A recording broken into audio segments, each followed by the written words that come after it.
Hello friends, how are you? Welcome to Indira Civil Services with Anuj Patel. हम लोग बात कर रहे हैं एनसीईआरटी की सीरीज़ पे। तो क्लास 10th की एनसीईआरटी लोकतांत्रिक राजनीति भाग 2 पे देख रहे हैं। इसके आज हम लास्ट चैप्टर के लास्ट पार्ट की ओर बढ़ेंगे।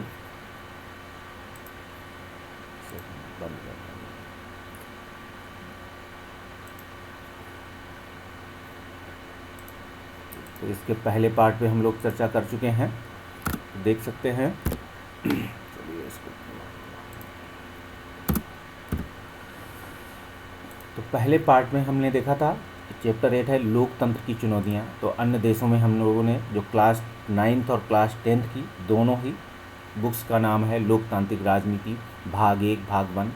तो लोकतंत्र में कैसे कैसे विकास हुआ दोनों ही चैप्टर में, कहीं लोकतंत्र कभी हरासमेंट कभी फिर बढ़ावा। तो देख सकते हैं अंततः जिन देशों में लोकतंत्र था वहाँ दोबारा लोकतंत्र स्थापित हुआ, जिन देशों में लोकतंत्र नहीं था उन देशों में क्या हुआ, लोकतंत्र ही अंतिम कड़ी के रूप में उन लोगों ने भी एक्सेप्ट किया। लेकिन अभी भी 2000 के आंकड़ों के अनुसार दुनिया में 1/4 अभी ऐसे देश हैं कि जहाँ लोकतंत्र नहीं है।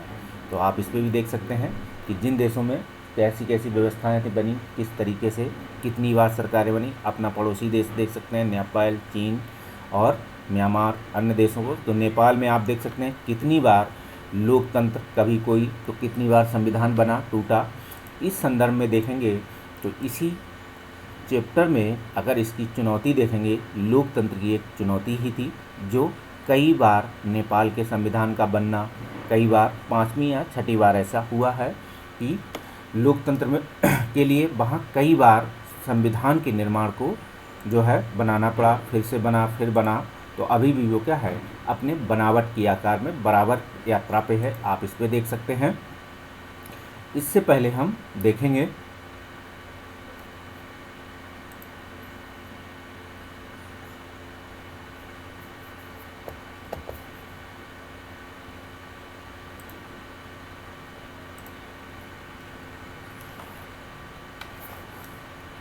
तो सबसे पहले देख लेते हैं कि अगर आप UPSC, CSC, UPPCS, GS mains paper के 2 का सिलेबस अगर आप कंप्लीट करने चाहते हैं खासकर, तो आपको एनसीईआरटी जो पॉलिटी सेक्शन के अंतर्गत है, सोशल साइंस के अंतर्गत है, आप देख सकते हैं। तो क्लास 6 से 12 अगर पढ़ते हैं तो नियर अबाउट आपका सिलेबस 60 से 70% या जो भी आपको लगे उचित अपने हिसाब से रेशियो देख लीजिएगा, उस हिसाब से आप देखेंगे कि आपका कंप्लीट हो जाएगा। साथ ही आपके जीएस के पेपर 2 में आप देख सकते हैं, जीएस पेपर 1 में भी आप देखेंगे कहाँ से सोशल इशू से संबंधित समस्याएं हैं। जीएस 4th में जो सोशल इशू, सोशल जस्टिस है, इसी से रिलेटेड आपको क्या है एथिक्स के पेपर में भी लिखते हैं। आप देख सकते हैं कि कैसी चुनौती है, क्या करना है आपको, क्या करना चाहिए। इस रूप में आप देखें, अगर आपका ऑप्शनल सब्जेक्ट क्या है पॉलिटिकल साइंस है तब तो आपके लिए मस्ट है। दूसरा, अगर आप पीजीटी दे रहे हैं तब भी इन्हीं किताबों को क्या है, एक टीचर बन के आप इन्हीं किताबों को बच्चों को पढ़ाएंगे तब भी आप देख सकते हैं। दूसरा, अगर आप पब्लिक एडमिनिस्ट्रेशन के सेकेंड पेपर की एप्लीकेशन की बात करें तब भी आपको दिखाई पड़ेगा। तो या फर्स्ट पेपर में भी आपको लगे तो आपको देख सकते हैं कैसे आप एप्लीकेशन करते हैं, कितना आप एप्लीकेशन कर सकते हैं, ये आप पे डिपेंड करता है। तो आप देखेंगे इसी लोकतंत्र की चुनौतियों में चैप्टर 8 में देखेंगे। इसके हम पहले पार्ट में जो एक समरी के रूप में देखा था क्लास 9th और 10th में कहाँ कहाँ है, क्योंकि ये लास्ट चैप्टर है इस एनसीईआरटी का। तो इस संदर्भ में इसे देखेंगे तो आप जीएस के पेपर 1, 2, 4th में आप इसे अच्छी तरीके से लिख सकते हैं। इन्हीं समस्याओं को अगर आप और भी लिखना चाहें तो आप देख सकते हैं जो भारतीय अर्थव्यवस्था की समस्याएं हैं वो भी लोकतंत्र के लिए चुनौती के रूप में सामने आती है, या अन्य चीज़ों को देख सकते हैं। तो लिखने के ऊपर है आप कितना समझ सकते हैं, कितना। एनसीईआरटी में इतना दिया हुआ है कि आप आराम से इतने वर्ड लिख सकते हैं, इन्हीं एनसीईआरटी के शब्दों में क्वेश्चन कंप्लीट कर सकते हैं, अच्छे नंबर प्राप्त कर सकते हैं। साथ ही आप देखेंगे कि अगर आप एनसीईआरटी के पूरी किताबों को ठीक तरीके से पढ़ते हैं तो प्री में भी आपको फ़ायदा है, मेंस के साथ आप देख सकते हैं, प्लस इंटरव्यू में भी आपको बहुत सारी चीज़ें देख सकते हैं। और इसके बाद आपको एसे लिखने में बहुत सारी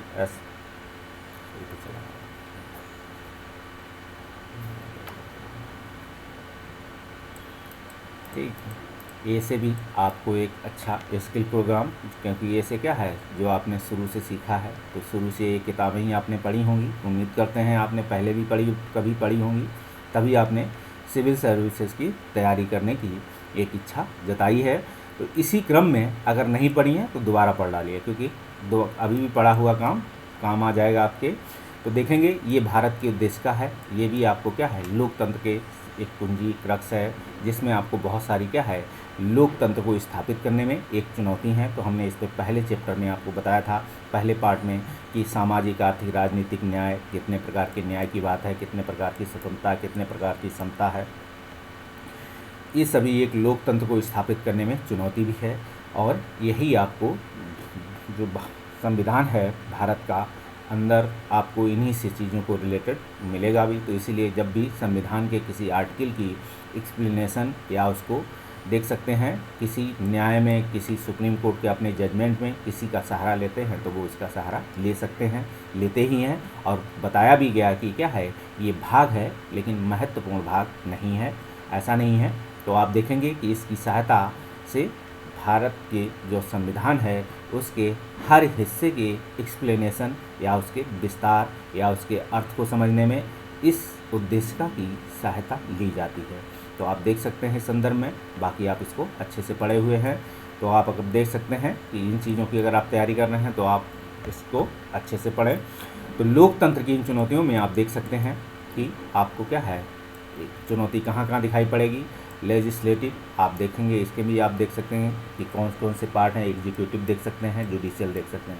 अब इसके अंदर भी बहुत सारे फॉर्मेशन हैं, लेजिस्लेटिव कौन सा है, एग्जीक्यूटिव कौन सा है, स्टेट का है, सेंटर का है, कि आप देख सकते हैं बहुत। तो पंचायती राज का भी अगर बात करें हम आपसे कि पंचायती राज में कुछ लेजिस्लेटिव एग्जीक्यूटिव ऐसे काम हैं कि नहीं है, तो आप इस पर भी सोच सकते हैं कि वो भी एक क्या है सरकार का एक तीसरा स्तंभ है, आप उसे भी देख सकते हैं। आप उन चीज़ों को यहाँ भी देखें, क्योंकि अब संवैधानिक रूप से उन्हें भी क्या है कुछ अधिकार दिए गए हैं कानून बनाने का, एग्जीक्यूट करने का।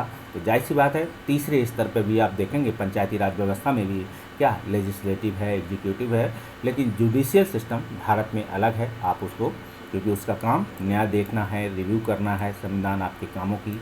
तो आप देख सकते हैं अगर कोई बात विवाद वहाँ पहुँचता है। तो इस संदर्भ में आगे बढ़ते हैं। तो इन चुनौतियों पे आज की बात है, अलग अलग तरह की चुनौतियों की बात करें तो संवैधानिक बनावट के आधार पर देख सकते हैं। इस संवैधानिक बनावट के आधार पर देखेंगे, यह है विश्व के प्रमुख संविधानों को देख सकते हैं।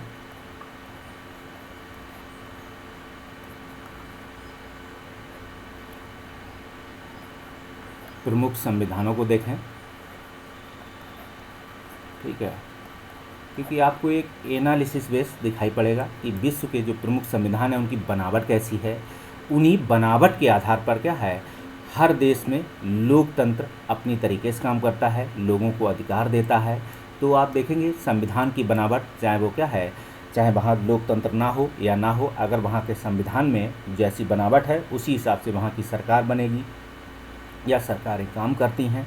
तो इन चीज़ों पे देखेंगे। भारत में अगर बात करें इस संदर्भ में, तो संवैधानिक बनावट आप देख सकते हैं। भारत ने क्या है विश्व के जितने भी संविधान हैं सभी चीज़ों को सीखा, पढ़ा, लिखा, अपने आप में कॉपी किया। 1935 के अधिनियम में कॉलोनियल गवर्नमेंट के संविधान में अपने संवैधानिक बनावट में क्या है आकार देने में एक जो है देखा कि कहीं से जो भी चीज़ लेनी चाहिए, जो अच्छी लगी भारत के संविधान के, भारत के लोगों के लिए जो ठीक थी, उनको भारतीय संविधान में क्या है धीरे हर आर्टिकल, हर चीज़ों में बनावट दिया गया, उनको आगे बढ़ाया गया या पिरोया गया जिसे कहें। तो इस संदर्भ में अगर हम बात करें संवैधानिक बनावट में, तो भारत के संविधान की बनावट देखेंगे कि एक लोकतांत्रिक बनावट है, हर स्तर पर विकेंद्रीकरण को अपनाया गया। अगर संवैधानिक बनावट भारत के संविधान की बात करेंगे तो क्या होगा, विकेंद्रीकरण की व्यवस्था को अपनाया गया है, ठीक है।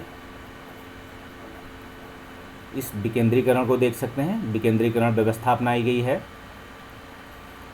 दूसरा आप देखेंगे कि विकेंद्रीकरण, लोकतांत्रिक विकेंद्रीकरण कहेंगे इसे, ठीक है, क्योंकि हम लोकतंत्र की व्यवस्था की बात कर रहे हैं। और हर स्तर पर लोगों की भागीदारी या लोगों के लिए व्यवस्था की बात की गई है। आप देखेंगे अब्राहम लिंकन का जो कोटेशन है कि क्या है, भारत जो लोकतंत्र है लोगों द्वारा लोगों के लिए बनाया गया है। तो वैसा ही भारतीय संविधान की बनावट, चाहे संवैधानिक बनावट हो, चाहे वो लोगों की भागीदारी की बात हो, सभी चीज़ों को लोगों को अपनाया गया है। दूसरी बात होगी लोकतांत्रिक अधिकार। तो आप देखेंगे चाहे वो सरकार हो, चाहे लेजिस्लेटिव हो, चाहे वो एग्जीक्यूटिव हो, चाहे वो जुडिशरी हो। तो हर स्तर पर आप देखेंगे कि चाहे वो पंचायती राज हो, हर स्तर पर लोगों को क्या है, लोकतांत्रिक अधिकार दिए गए हैं। किसी सत्ता या प्राधिकरण पर बैठे व्यक्ति को भी आप देखेंगे एक जो अधिकार मिले हैं वो लोकतांत्रिक हैं। वो लोकतांत्रिक व्यवस्थाओं को ध्यान में रखते हुए उस पद पे बैठे हैं। उस पद के जो अधिकार के साथ साथ उत्तरदायित्व भी उस पद पे छिपे हुए हैं, उसी तरीके से उनको अधिकार मिले हुए हैं। तो कोई भी व्यवस्था पे कोई भी व्यक्ति अगर बैठा हुआ है तो उसे क्या मिला है, जहाँ अधिकार मिले हुए हैं आपके लिए, ठीक है, कार्य करने अधिकार मिले हैं, वहीं क्या मिले, कर्तव्य भी दिए गए हैं।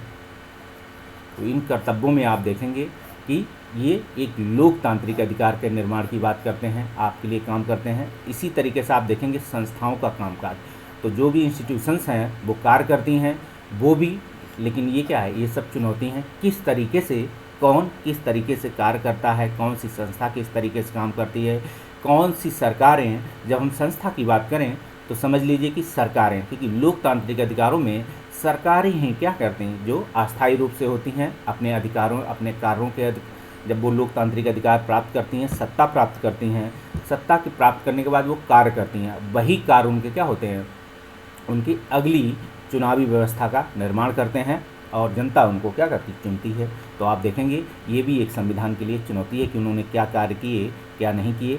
दूसरी बात करेंगे संस्थाओं के कामकाज। तो संस्थाएं अपने स्थान पर देखेंगे, सभी संस्थाएं कैसी हैं, लोकतांत्रिक हैं, कार्य करती हैं। तो उनमें देखेंगे कि किस तरीके से उनके लिए एक चुनौती है, क्योंकि सरकार या लेजिस्लेटिव ने क्या है, किसी काम को सौंप दिया, अधिकार या कानून बना के दे दिया। अब संस्थाओं पे ड्यूटी आ जा गई एग्जीक्यूट करने की। एग्जीक्यूटिव पे आप देखेंगे कार्यपालिका पर ये क्या है, एक दायित्व आया कि आप इस कार्य को ठीक से कीजिए। तो वो काम काज अपना किस तरीके से करती हैं, कौन से उत्तरदायित्वों को निभाती हैं, लोकतांत्रिक व्यवस्था के कौन से हिस्से पे अपनी चुनौतियों को मानते हुए उन पे कितनी अच्छी तरीके से कार्य करते हैं। तो आप देखेंगे इस तरीके से संस्थाओं के कामकाज को। दूसरी बात है चुनाव। तो आप देख सकते हैं लोकतंत्र में चुनाव किस तरीके से, लोकतंत्र में आज भी भारत लोकतंत्र है, ट्रांसपेरेंसी अकाउंटेबिलिटी आप देखेंगे चुनाव आयोग में दिखाई पड़ती है। फिर भी अभी क्या करते हैं, चुनाव में भी अभी देखा जाता है कि अलग अलग राज्य, जहां अलग अलग सरकारें हैं, अलग अलग राजनीतिक दल चुनाव को भी स्वयं एक चुनौती मानते हैं। जबकि क्या है, वो स्वयं सत्ता में आते हैं तो वही काम उनके लिए ठीक हो जाता है, और वही काम जब विपक्ष में बैठे होते हैं तो क्या होता है कि ये लोकतंत्र के लिए एक चुनौती है, सरकार ठीक से काम करनी चाहिए। तो चुनाव के संदर्भ में आप देखेंगे क्या होगा कि जैसे लोकतांत्रिक चुनाव की बात करेंगे, राजनीतिक दल जो विपक्ष में बैठा हुआ वो जब भी चुनाव होंगे तो वो कहते हैं कि नहीं, अब चुनाव लोकतांत्रिक व्यवस्था के अनुसार होनी चाहिए, हर स्तर पर लोगों की भागीदारी होनी चाहिए। तो ये भी एक चुनौती है। लेकिन जब वो स्वयं सत्ता पे बैठे होते हैं तब उन्हें लोकतंत्र में चुनाव की चुनौती शायद नहीं दिखाई पड़ती है। तो आप देखेंगे राजनीतिक दल स्वयं में एक चुनाव, लोकतंत्र के लिए चुनाव को एक चुनौती मानते हैं, कार्य करते हैं। उनका जो पार्टी सिस्टम है वो भी इस लोकतंत्र को बनाए रखने में एक चुनौती है, या उसको कार्य करने में चुनौती है, आप देख सकते हैं। इसी संदर्भ में आप अगर आगे बात करें तो लोकतंत्र में राजनीतिक पार्टियां स्वयं ये कहती हैं क्या है कि चुनाव किस तरीके से होने चाहिए, वो भी इस बात को उठाती हैं। कभी कभी चुनाव आयोग पर प्रश्न चिन्ह लगाती हैं कि यहाँ चुनाव लोकतांत्रिक ढंग से नहीं हुआ है। आजकल ईवीएम सिस्टम है, तो ईवीएम सिस्टम पे लोग प्रश्न चिन्ह लगाते हैं राजनीतिक पार्टियाँ कि क्या है, लगातार कोई पार्टी लगातार जीत रही हो, कोई लगातार सांसद कोई लगातार जीत रहा हो, तो उस पर कहा जाता है कि ये यहाँ धांधली कर ले रहा है, ये यहाँ पे गड़बड़ कर दे रहा है।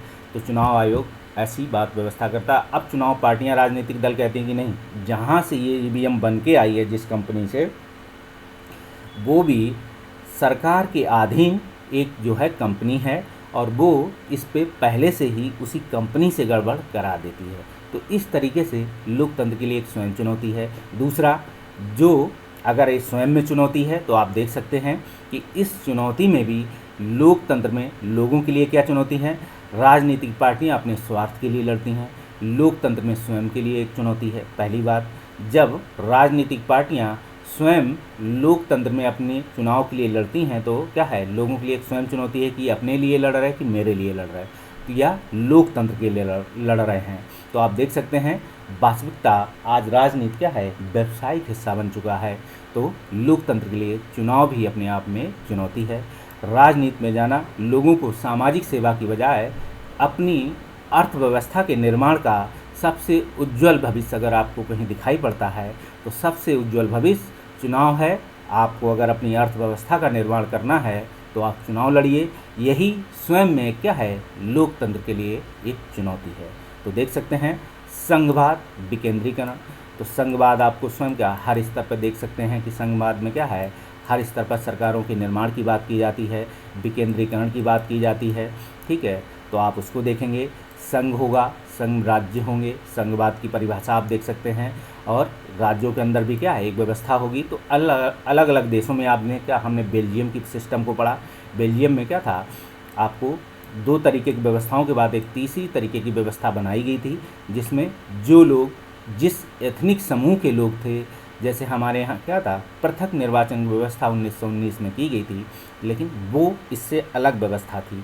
ठीक है, जो बेल्जियम ने सिस्टम अपनाया है तो वो देख सकते हैं सेंट्रल और स्टेट के अलावा जो उन्होंने एथनिक समूह के लिए एक अलग बैलेट सिस्टम अपनाया चुनाव के लिए, कि इस समूह के लोग इस समूह को ही वोट देंगे, अगर कोई समस्या छूट जाती है तो वो इन तक अपनी पहुंचाएंगे। और ये थर्ड स्तर की जो लोग चुने जाते हैं वो स्टेट, सेंटर और स्टेट पे वो नोटिस, वो समस्याएं वहाँ तक पहुँचाने का काम करेंगी। तो आप देख सकते हैं कि इसी व्यवस्था के साथ भारत में भी क्या हुआ, हर स्तर पर लोगों की भागीदारी अपनाई गई। हर संघवाद की तो आप देखेंगे पूरे फीचर तो आपको नहीं दिखाई पड़ेंगे। अगर भारत को कहा जाए संघवाद या संघ है तो राज्यों का संघ तो आपको दिखाई पड़ेगा, लिखा भी हुआ है, लेकिन आपको जो है संघवाद के पूरे फीचर्स नहीं दिखाई पड़ेंगे। कनाडा के सिस्टम को अपनाया गया है, आप देख सकते हैं कि, लेकिन भारत की व्यवस्था को हिसाब को अपनाया। आप देखेंगे हमारे संविधान निर्माताओं ने उस समय की समस्याओं को ध्यान में रखते हुए या भारत के आगे की समस्याओं को ध्यान, जो भी भारत के अंदर की समस्याएं थी उनके हिसाब से भारत के संविधान का निर्माण किया। और आप देखेंगे कि समय समय पर क्या है, ज़रूरत पड़ी तो संविधान संशोधन होते रहे। और हर व्यवस्था को एक चलाने के लिए, लोकतांत्रिक व्यवस्था को अपनाने के लिए, लोकतांत्रिक व्यवस्था की प्रक्रिया को आगे बढ़ाने के लिए जो है भारतीय संविधान का जगह जगह रिव्यू करना पड़ा। सुप्रीम कोर्ट ने जगह जगह अपने जो है जजमेंट से बहुत सारी जगह पर क्या है, सरकार के कामों को अनुचित बताते हुए इनवैलिड किया, आगे बढ़े। तो आप देख सकते हैं ये भी एक लोकतंत्र के लिए चुनौती है। दूसरी, विविधता को समेटना। तो आप देखेंगे हर संविधान में, चाहे विश्व के संविधान को, ये पॉइंट मेरा बताने का ये सिर्फ इतना रीज़न है कि आप इन सभी पॉइंट को लोकतंत्र के लिए चुनौती भी समझें। और विश्व के जब अन्य संविधानों के साथ कंपैरेटिव पॉलिटिक्स में आप इन्हें आगे बढ़ेंगे तो इन पॉइंट्स को आप ध्यान रखते हुए भारतीय संविधान के लिखते हुए, क्योंकि आपको आंसर राइटिंग में क्या है, कंपैरेटिव पॉलिटिक्स को भी लिखना है। आप देखेंगे तुलनात्मक राजनीति अध्ययन के साथ लिखना है, तुलनात्मक संविधान की अध्ययन को लिखना है। तो संविधान के साथ आप अध्ययन या कैसे करेंगे, तो इन चीज़ों को ध्यान को आधार बनाते हुए विश्व के अन्य संविधानों से भी तुलना करते हुए आप लिख सकते हैं, पॉइंट को दिखा सकते हैं, अलग से आंसर राइटिंग कर सकते हैं आर्टिकल के साथ साथ। तो विविधता को समेटने की व्यवस्था की बात आप करेंगे तो भारतीय संविधान में क्या है, भारतीय संविधान आप देख सकते हैं या भारतीय लोकतंत्र क्या है, विविधता में एकता को स्थापित करता है। और भारतीय समाज स्वयं में लोकतंत्र कहें या भारतीय समाज कहें, दोनों को अब एक तरीके, अगर आप दोनों पॉइंट लिखें, यहाँ भारतीय समाज लिखें और यहाँ भारतीय लोकतंत्र लिखें, हम दो वर्ड अगर आपको देते हैं तो आप देखेंगे भारतीय समाज, भारतीय लोकतंत्र जब भी आप लिखेंगे तो भारतीय समाज पहले था, सदियों से चला आ रहा, लेकिन आपको दिखाई पड़ेगा भारतीय समाज में लोकतांत्रिक व्यवस्था आपको शुरू से दिखाई पड़ी। एक दूसरे का सहयोग, एक विविधता को एकता में समेटना, ये सभी चीज़ें आपको पहले से दिखाई पड़ेंगी। फिर इसी भारतीय समाज की जो विविधता की एकता की चीज़ थी, भारतीय लोकतंत्र एक नाम आया, इसमें दिया गया, आप देखेंगे इसी के तहत भारतीय संविधान बना। और भारतीय संविधान में आप देखोगे भारतीय समाज, भारतीय लोकतंत्र की जो विविधता की एकता है पूरी दिखाई पड़ेगी आपको समेटे हुए। तो इन चीज़ों को आप देख सकते हैं कि किस तरीके से आपको ये इंडियन सोसाइटी हो, सोशल जस्टिस हो, भारतीय लोकतंत्र, पॉलिटी के हिस्से में अगर हम बात करें, गवर्नेंस के सिस्टम में आपको इनको लिखते वक्त आपको दिखाना हो, क्योंकि आप देखेंगे जो भी गवर्नेंस सिस्टम होता है क्या है, वो भी अपने आप में एक दूसरे से कोलेशन, एक दूसरे के साथ आप देख सकेंगे अकाउंटेबिलिटी, तो वो भी इसी विविधता की एकता को समझते हुए कार्य करते हैं। लिखने के ऊपर है, आप क्या देखते हैं, राजनीतिक संगठनों, तो राजनीतिक संगठन का जो निर्माण होता है, पार्टी, राजनीतिक पार्टी की बात करें अगर हम, राजनीतिक जो पार्टियां हैं उनके निर्माण की सिस्टम की अगर बात करें तो आप देखेंगे कि उनके संगठन की जो बनावट है वो लोकतांत्रिक है या नहीं। सबसे बड़ी चुनौती लोकतंत्र के लिए अपने आप में है। राजनीतिक दलों का जो निर्माण होता है, उनका जो स्वयं का संविधान है, वो दुनिया के सबसे बड़े लोकतंत्र का आदर्शवाद आपको दिखाई पड़ेगा।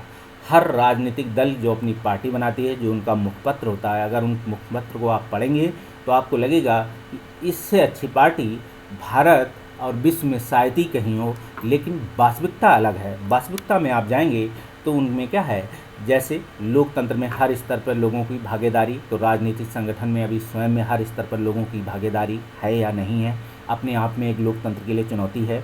या जो लोग वास्तविक कार्यकर्ता हैं वो अपनी बात किस मंच तक राजनीतिक पार्टी के मुखिया या उनके पार्टी विश्लेषक तक पहुंचाने में सक्षम है या नहीं है।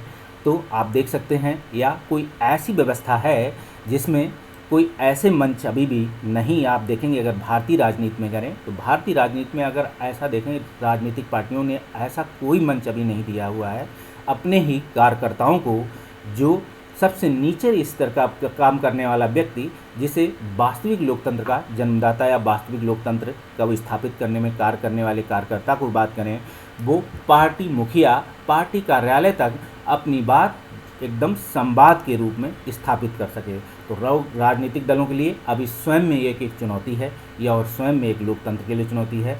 राजनीतिक दलों को सबसे पहले ऐसा एक जगह जगह पर देखेंगे जन संवाद केंद्र बनाना चाहिए, जहां से सभी राजनीतिक कार्यकर्ता जो है मुख्यालय, राजनीतिक मुख्यालय सभी के अलग अलग बने हैं। आप देखेंगे चाहे वो राष्ट्रीय पार्टियां हों, चाहे वो स्टेट लेवल की पार्टियां हों, हर पार्टी का अपना मुख्यालय है, हर पार्टी का मुखिया है, हर पार्टी में मुखिया के साथ साथ अध्यक्ष, सचिव, महासचिव, तो उन तक अपनी विचारधारा, अपने आइडिया, अपने विचार, राजनीतिक विकास के साथ साथ लोकतंत्र के विकास पे वो अपनी बात कह सकते हैं कि नहीं कह सकते हैं। इसी तरीके से चुनाव में जब बात करेंगे क्या, कि जब उनकी राजनीतिक पार्टियां जब चुनाव में लोगों को क्या करती हैं, टिकट देती हैं, तब वो कितनी लोकतांत्रिक होती हैं। वास्तविक कार्यकर्ता शायद नीचे छूट जाते हैं और टिकट किसी और को प्राप्त होती है। तो आप देखेंगे ये भी राजनीतिक संगठन के लिए क्या है, एक चुनौती है, लोकतांत्रिक चुनौती। अगर आपको अन्य कोई श्रेणी में चुनौती दिखे तो आप उनको भी लिख सकते हैं। देखेंगे बहुत सारी जगह आपको चुनौती दिखाई पड़ेंगी। आप देखेंगे जैसे क्या है, आधार सुधार करने की चुनौती। तो आधार क्या है, तो देखेंगे हर चीज़ का एक बेस है, बेसिक स्ट्रक्चर। भारतीय संविधान में केशवानंद भारती में भी आपको क्या है, एक आधार दिया है कि ये चुनौती है हमारे लिए, हम इससे ज़्यादा आपको बिगड़ने नहीं देंगे, आप बिगड़े हो तो हम आपको सुधार देंगे। तो देख सकते हैं सुप्रीम कोर्ट ने केशवानंद भारती 1973 में एक डिसीजन दिया था कि हम भारतीय संविधान, भारतीय लोकतंत्र को, बेस स्ट्रक्चर को आपको नहीं बदलने देंगे। आप कार्य कीजिए, संविधान का रिव्यू कीजिए, तैयार है, लेकिन क्या है, बेसिक स्ट्रक्चर आपका बना रहना चाहिए। तो आधार उन्होंने एक चुनौती के रूप में स्वीकार किया सुप्रीम कोर्ट ने, और उसी आधार को मानते हुए और उसने कहा कि हम समय समय पर बताएंगे कि आधार क्या है। तो आधार की सीमा परिभाषा जो है उन्होंने समय के आधार पर छोड़ दी, क्योंकि समय आप देखेंगे संविधान में जगह जगह तो उसी आधार को बनाते हुए लोकतंत्र के लिए एक चुनौती थी, जो सुप्रीम कोर्ट ने इसे चुनौती मानते हुए स्वीकार किया। अगर इन शब्दों में लिखें संवैधानिक भाषा में, अब हम व्यवहारिक भाषा में बात करें लोकतंत्र में, तो लोकतंत्र के जो आधार तैयार करने में चुनौती है, तो भारतीय संविधान की बात करें, भारतीय लोकतंत्र की बात करें, इसको भारतीय लोकतंत्र के आधार को तैयार करने में आप देखोगे कि कोई ऐसा नहीं है कि संविधान विशेषज्ञों ने निर्माण करते वक्त भारतीय लोकतंत्र को तुरंत तैयार कर दिया। भारतीय लोकतंत्र तैयार होने में आप देखेंगे बहुत समय से, ऐसा नहीं, भारतीय समाज के निर्माण के फॉर्मेशन से आप देखेंगे एक चुनौती थी।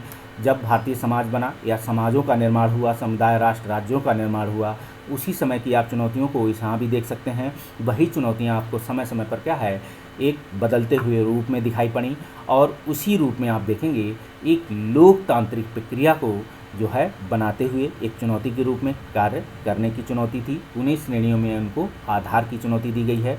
अगर वर्तमान में इस पर बात करें तो वर्तमान में आप देखेंगे जो है लोकतंत्र के लिए बहुत सारी हर हिस्से में आपको चुनौती पड़ेगी।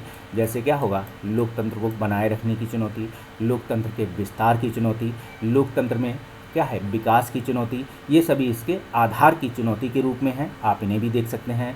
और विस्तार की चुनौती अगर देखेंगे लोकतंत्र की, तो हमने देखा कि विस्तार कैसे होगा, जब आप स्वयं अपने अंदर विस्तार करेंगे, राजनीतिक पार्टियां स्वयं अपने लोकतंत्र के फैलाव की आप बात करेंगे, चुनाव को विस्तार की बात करेंगी, तभी लोकतंत्र के आधार की चुनौती के रूप में आप देखेंगे एक चुनौती सामने आएगी। क्योंकि कोई भी चीज़ जब भी जो चीज़ें या जिसे विस्तार करोगे तो कुछ ना कुछ परेशानियाँ आएंगी, कुछ ऐसी प्रॉब्लम्स आएंगी, तो उन चुनौती के रूप में है। लेकिन आप कितनी बेहतर तरीके से इस विस्तार में लोकतंत्र को बनाए रखते हैं, तो इस रूप में भी आप देख सकते हैं कि आधार की चुनौती यहाँ है, विस्तार की चुनौती। तो विस्तार की चुनौती आप देखेंगे, लोकतंत्र आपको लग रहा है कि भारतीय लोकतंत्र स्वयं में हर स्तर पर भागीदारी है, लेकिन यही भागीदारी अभी लोगों को एक्सेप्ट भी करने में क्या है एक विस्तार की चुनौती है। जब लोग स्वयं में इसे एक्सेप्ट करेंगे, स्वयं लोकतंत्र के लिए विस्तार की बात करेंगे, लोकतांत्रिक रूप से शिक्षित होंगे, एक राजनीतिक कार्यकर्ता अपने पार्टी मुख्यालय में अपनी बात या संवाद, जब लोकतंत्र के जो बनाए रखने वाले जो स्तंभ हैं राजनीतिक पार्टियां, लोकतांत्रिक अपने आप को कहती हैं, उनके मुखिया तक अपने संवाद को पहुंचाने में सक्षम होगी, या हर स्तर पर लोगों को बात अपनी कहने का अधिकार होगा। तो जो व्यवहारिक रूप में, अभी ऐसा तो नहीं है, संवैधानिक के आदर्श रूप में तो आपको हर जगह दिखाई पड़ेगा। तो इसी विस्तार की चुनौती, क्योंकि कोई भी बात आपने जो लिख दी गई है तो वो तो क्या है एक आदर्श के रूप में लिखी है, लेकिन अभी व्यवहार के रूप में उस पर कार्य करना बाकी है। जो बचे हुए हिस्से में, तो वही लोकतंत्र के लिए चुनौती रूप में साबित होगी। और लोकतंत्र की गहराई तक मजबूत बनाने की चुनौती आप देखेंगे। तो इसकी गहराई की बात करें तो लोकतंत्र की क्या गहराई है, क्या विकास है, किस अंतिम पड़ाव है, ऐसी कोई गहराई नहीं है। ठीक है, लोकतंत्र एक गहराई की जो है सतत प्रक्रिया है। जैसे जैसे विकास होता चला जाएगा, वैसे वैसे आपको नए नए मुद्दे दिखाई पड़ते चले जाएंगे, नए नए समस्याएं आती चली दिखाई पड़ेंगी। उन्हीं समस्याओं पे आप देखेंगे आप कितनी बेहतर तरीके से, कितनी लोकतांत्रिक प्रक्रिया के तहत, सामाजिक व्यवस्था के तहत कार्य करते हैं लोकतंत्र में। तो इसको बनाए रखने की चुनौती के साथ साथ, जैसे हम बात करें समावेशी विकास, ठीक है, तो समावेशी विकास को बनाए रखने के लिए अभी हम समावेशी सभी लोगों को दे दें थोड़ा थोड़ा, कि चलिए भारतीय संविधान के तहत या भारतीय योजनाओं के तहत भारत सरकार ने जो समावेशी विकास की योजना बनाई है, हम आगे वाली पीढ़ी या इन फ्यूचर आने वाले लोगों के लिए चिंता ना रखते हुए हम अभी सबको समान रूप से बांट देते हैं, बाकी होगा देखा जाएगा। तो समावेशी विकास की प्रक्रिया एक समय बाद रुक जाएगी। तो समावेशी विकास की प्रक्रिया को बनाए रखने के लिए आप देखते हैं कि क्या है, हर स्तर पे कार्य करना भी है, लोगों को न्याय के हर स्तर पे सामाजिक न्याय समावेशी विकास हो, चाहे वो आर्थिक स्तर पर समावेशी विकास हो, लोकतंत्र के समावेशी विकास हो, सभी पे देते हुए फ्यूचर या भविष्य की आने वाली पीढ़ियों के लिए भी क्या है इन्हीं व्यवस्थाओं को उनको भी प्रदान करना, हर स्तर पर उनको भी जो आपने प्राप्त किया उन्हीं को देना। तो ये भी एक लोकतंत्र की व्यवस्था की गहराई को, मजबूत को समझते हुए बनाए रखने के लिए एक चुनौती देख सकते हैं। और लोकतंत्र में यही सभी एक चुनौती हैं, आप देख सकते हैं।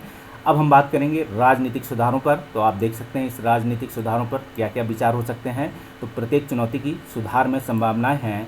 अगर आप देखेंगे कि कहीं चुनौती है तो उनकी संविधान या उनके सुधार की संभावनाएं उसमें मौजूद होती हैं। तो साफ साफ लिखा हुआ है, आप देख सकते हैं कि प्रत्येक चुनौती के साथ साथ सुधार की संभावनाएं भी उनमें जुड़ी होती हैं।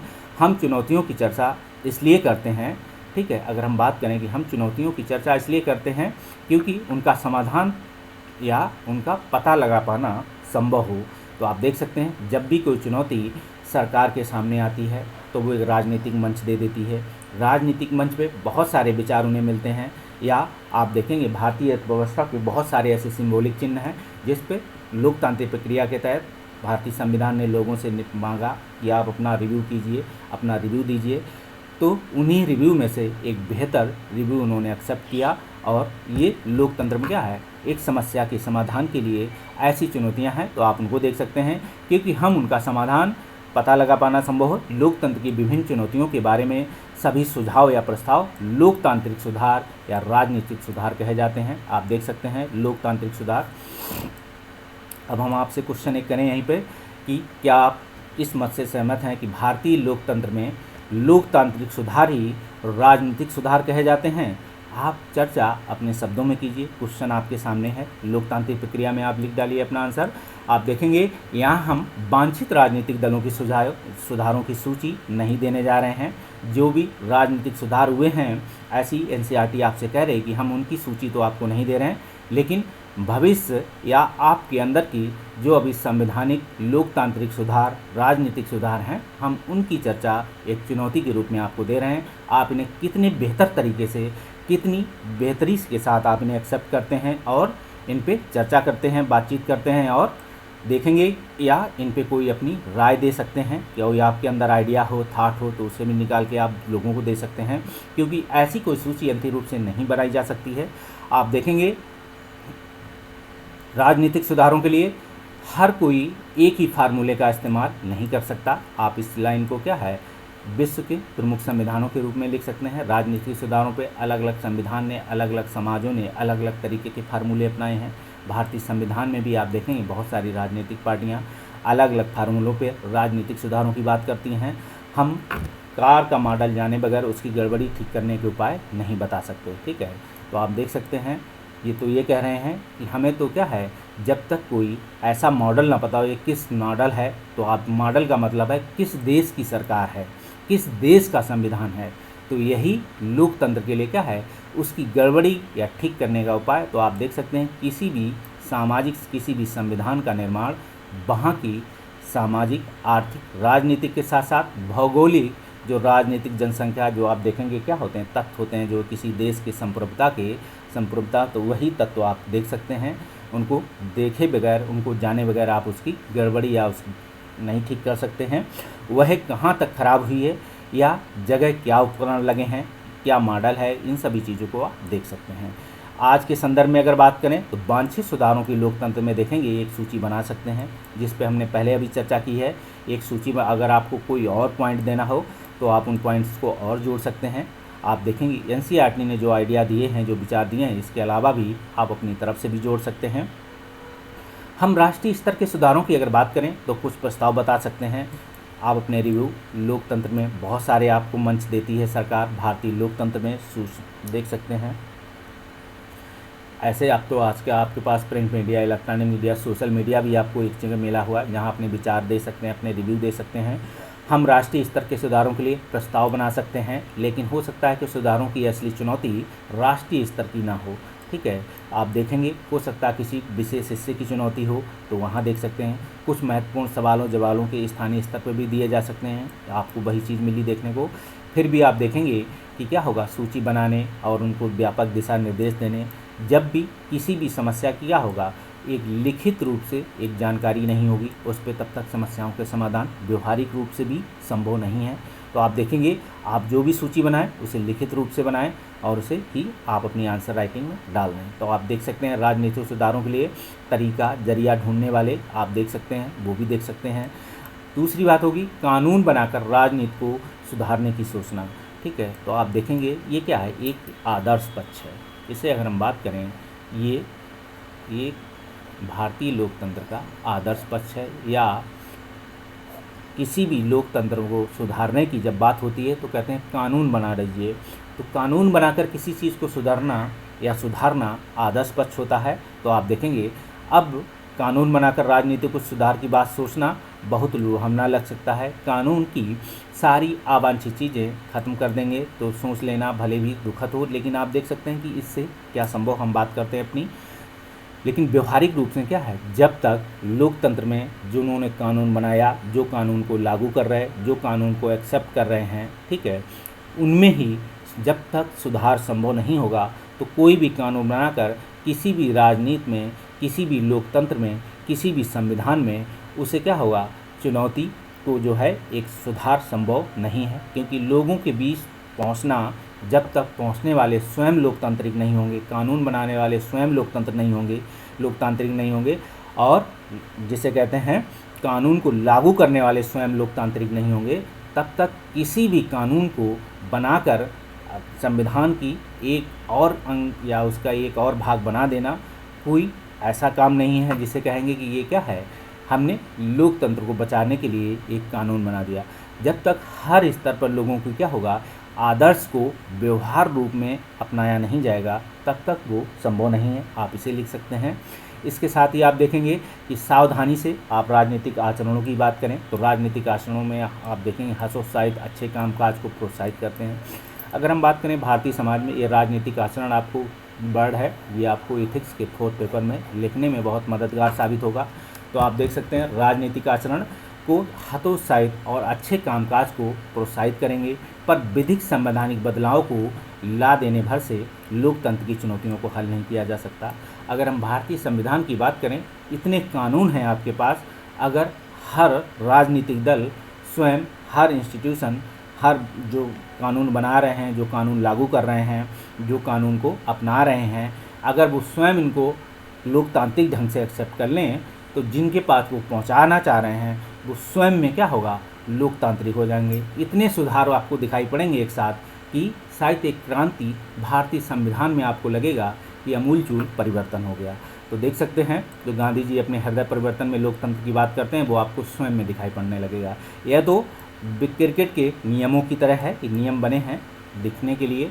तो BMW के नियम देखेंगे, LBW, BMW कह रहे हैं, LBW के नियम में बदलाव से बल्लेबाज द्वारा अपनाए जाने वाली बल्लेबाजी की नकारात्मक दावपेच को कम किया जा सकता है। ठीक, कानून कहने का मतलब यहाँ समझाए जा रहे हैं कि जैसे क्रिकेट में नियम होते हैं कि LBW के नियम बना दिए कि हम कर देंगे, तो बल्लेबाजी के नकारात्मक दावपेच, जैसे बल्लेबाजी अगर हम बात करें गेंदबाजी की भी, तो एक होता है वहाँ क्या है, नकारात्मक गेंदबाजी करना, बार बार इस तरीके से बॉल करना कि क्या होगा कि या तो बल्लेबाज जो नकारात्मक है, लेकिन क्या है ना वहाँ कानून बना है, कानून के अपर भी नहीं, उधर नहीं भी जा रहे, कानून के इधर भी नहीं जा रहे, सिर्फ परेशानी पैदा कर रहे हैं किसके, बल्लेबाज के लिए। इसी तरीके से LBW का नियम है कि हम बार बार इस तरीके से सामने आएंगे विकेट के सामने कि ना आप LBW दे पाओगे, ना ये कह पाओगे कि हम कुछ गलत कर रहे हैं। तो ये भी एक नकारात्मक नियम है, आप देख सकते हैं। इसके लिए बार बार क्या होगा, एक अंपायर आपको आचरण कहता है कि नहीं ये गलत कर रहे हैं, आप थोड़ा साइड हटिए, बार बार कहेगा। गेंदबाजी को भी सलाह देता है कि आप नकारात्मक गेंदबाजी कर रहे हैं। गेंदबाजी के छेड़छाड़ करना, वो भी नकारात्मक गेंदबाजी कही जाती है। तो आप देख सकते हैं कोई भी सोच सकता है कि नियमों में बदलाव कर देने से क्या होगा, क्रिकेट में सुधार हो जाएगा। तो क्रिकेट में सुधार करने के लिए बहुत सारे कानून बनाए गए, कानून के अंदर कानून बनाए गए। जब लगा कि क्या है, सिर्फ नकारात्मक गेंदबाजी, नकारात्मक बल्लेबाजी के जो कानून बना दिए गए, इससे हल नहीं निकला, तो फिर नए नियम निकाले गए। आप देखोगे कि बार बार क्या है, जो है कंधे के ऊपर से जो बल्लेबाजी गेंदबाजी करोगे तो क्या बोला गया कि एक बार किया, एक ओवर में अगर एक गेंद से ज़्यादा आपने दोबारा की तो नो बॉल करार देंगे। तो इस तरीके के सुधारों की बात देखेंगे। तो इसी तरीके से अभी भारतीय लोकतंत्र में जो कानून बने, अगर उन कानूनों के अंदर ही अगर क्या किया जाए, कानून के अंदर लगे कि ये कानून व्यवहारिक रूप से काम नहीं हो रहा है, इसमें यहाँ लोगों ने क्या हुआ, जोड़ तोड़ की राजनीति कर ली, या भारतीय लोकतंत्र में क्या है, एक जुगाड़ू लोकतंत्र बोला जाता है कि नया काम निकाल देना, जुगाड़ निकाल देना। तो उस पर क्या है, एक नया कानून बना दें। तो यह काम तो खिलाड़ियों के प्रशिक्षक और क्रिकेट प्रशासकों को करने से ही मिलेगा। तो सबसे बड़ी बात यहाँ की गई है कि हमको कानून के अंदर कानून बना देने से बेहतर है जो लोकतंत्र के प्रशिक्षक हैं, जो उनके प्रशासक हैं, उनको ही ठीक तरीके से क्या है प्रशिक्षित करने का तरीका, या उनको ही ऐसा वो काम करें जिससे हर स्तर की काम कर सकें। प्रशासकों को काम करने की बात हो रही, तो क्रिकेट प्रशासक की बात हो रही है यहाँ। तो उन्होंने इनडायरेक्ट रूप से क्या है, किसी संस्था को यहाँ नहीं जोड़ा, क्योंकि यहाँ किसी संस्था को लिखते, क्योंकि लोकतंत्र में बहुत सारी ऐसी संस्थाएं हैं जो संवैधानिक हैं, और किसी भी संवैधानिक व्यवस्था के खिलाफ आप लोकतांत्रिक प्रक्रिया के तहत आलोचना कर रहे हैं या लिख रहे हैं, तो आप लिखेंगे कैसे, जब तक उसके पास आपके पास कोई साक्ष्य नहीं होंगे। तो साक्ष्य लिखने, विदाउट साक्ष्य आप किसी भी संवैधानिक व्यवस्था के खिलाफ लिखेंगे तो आपके क्या होगा, मानहानि का आचरण हो जाएगा। और NCERT इसका हर्जाना भर देती। तो NCERT ने एक ऐसी व्यवस्था निकाली आपके लिए समझाने के लिए कि क्रिकेट प्रशिक्षक का एग्जाम्पल लिया, लोकतंत्र को बचाने के लिए अन्य उदाहरण बताए। तो तभी उन्होंने क्या हुआ, एक LBW का एग्जाम्पल ले लिया। अगर यही व्यवस्था वो कहते कि लेजिस्लेटिव की ये संस्था इस तरीके से काम करती, तो उस संस्था पे क्या होता, प्रश्न चिन्ह उठ जाता, क्योंकि उस संस्था का तो कार्य एकदम व्यवहारिक या रूप से कोई साक्ष्य ऐसा है नहीं, और है तो वो स्वयं आप लिख सकते हैं क्या नहीं लिख सकते हैं, तो इसका सुप्रीम कोर्ट न्याय या डिसीजन करेगा आधार। तो इन्हीं आधारों को ध्यान में रखते हुए वो इस प्रक्रिया को अपनाए हुए है। इसी प्रकार आप देखेंगे हमारे क्या है, राजनीतिक विश्लेषक हैं, कार्टूनिस्ट है, वो किसी संस्था पे प्रश्न नहीं लगाते हैं, वो अपनी लेखनी से, अपने कार्टून के माध्यम से इस तरीके से प्रेजेंटेशन देते हैं, वो संस्था को भी पता लग जाता है, राजनीतिक पार्टियों को भी पता लग जाता है कि हमारे ऊपर इन्होंने क्या है, एक मजाक या बदला मजाक किया है। लेकिन वो लोकतांत्रिक प्रक्रिया का हिस्सा है, लोकतंत्र में ऐसी चीज़ें होती हैं। तो आप देखेंगे राजनीतिक सुधारों का काम भी मुख्यतः राजनीतिक कार्यकर्ता, दल, आंदोलन, राजनीतिक रूप से सचेत नागरिक द्वारा ही हो सकता है। वही पॉइंट जो अभी हमने आपसे चर्चा की कि अगर हम इस तरीके की सुधारों की बात करेंगे तो राजनीतिक कार्यकर्ता, दल, आंदोलन, राजनीतिक स्वरूप, इन सभी। और देखेंगे एक वर्ड है सचेत, सचेत नागरिक कहें या सचेत क्या होते हैं, जो राजनीतिक रूप से कहें बात करें, जो जागरूक हैं, हर स्तर पे लोगों को न्याय देने की बात करते हैं, सचेत कह सकते हैं। या राजनीतिक पार्टी में कोई ऐसा पद हो, कहें कि ये सचेत हैं, तो वो भी हो सकता है। कानून बदलाव करने की इस बात पर गंभीरता से विचार करना होगा कि राजनीतिक दलों पर या राजनीति पर इससे क्या प्रभाव पड़ेगा। ठीक है, हमें क्योंकि जब भी कोई गंभीरता से विचार करेंगे, कोई व्यवहार बात करेंगे, तो उनका व्यवहारिक पक्ष भी, अगर राजनीतिक विश्लेषक, अगर कानून बनाने वाले हर स्तर पर कानून के आदर्श पक्ष के साथ साथ कानून के व्यवहारिक पक्ष को भी अगर ध्यान रखें, तो लोकतंत्र के विकास में एक चुनौती जो है व्यवहारिक या सकारात्मक दिखाई पड़ेगी। कई बार परिणाम राजनीतिक उल्टे भी निकलते हैं। आप देखेंगे अधिकतर कानूनों में आप देखेंगे कानून बने, कुछ काम हुआ, तो आप देखेंगे कुछ नहीं हुआ, या नकारात्मक रूप से कुछ प्रभाव पड़ा, तो कई जगह सकारात्मक दिखाई पड़ा, मिला जुला आप दिखने को मिलेगा। जैसे कई राज्यों ने दो से जो बात की है कि कई राज्यों ने 2 से ज़्यादा बच्चे वालों को पंचायत चुनाव में लड़ने का रोक लगा दी।